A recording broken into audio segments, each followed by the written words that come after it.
शास्त्रीनगर मैदानावर महाराष्ट्र राज्य मार्ग परिवहन महामंडळ, कामगार कल्याण समिती, कोल्हापूर विभाग आयोजित आंतरविभागीय लेदरबॉल क्रिकेट स्पर्धा सुरू आहेत.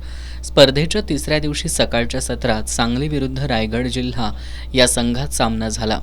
सांगली संघानं प्रथम फलंदाजी करताना सर्व बाद 64 धावा केल्या. यामध्ये दिनेश मानेनं 12 आणि शीतल कुंभार यानं 11 धावांचं योगदान दिलं. रायगडकडून सतीश देशमुख यानं 3 बळी तर संकेत वेताळ व स्वप्नील पवार यांनी प्रत्येकी 2 बळी घेतले. उत्तरादाखल खेळताना रायगड संघानं 13 षटकं आणि 5 चेंडूत सर्व गडी बाद 46 धावाच करू शकला.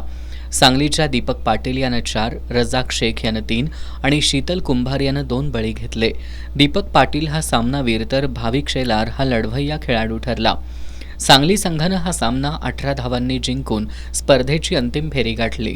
दुपारच्या सत्रातील सामना सोलापूर विभाग विरुद्ध सिंधुदुर्ग विभाग यांच्यात झाला. सिंधुदुर्ग विभागानं नाणेफेक जिंकून प्रथम फलंदाजी केली. या संघानं 17 षटकं आणि एका चेंडूत सर्व बाद 103 धावा केल्या. स्वदेश नाईक यानं तडाखेबंद फलंदाजी करत 20 चेंडूत 40 धावा केल्या.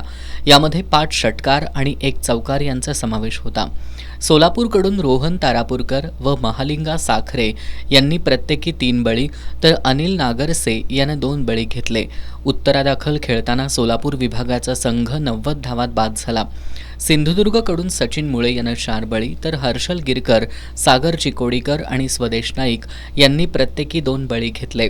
सिंधुदुर्ग विभागानं हा सामना 13 धावांनी जिंकून पुढील फेरीत प्रवेश केला.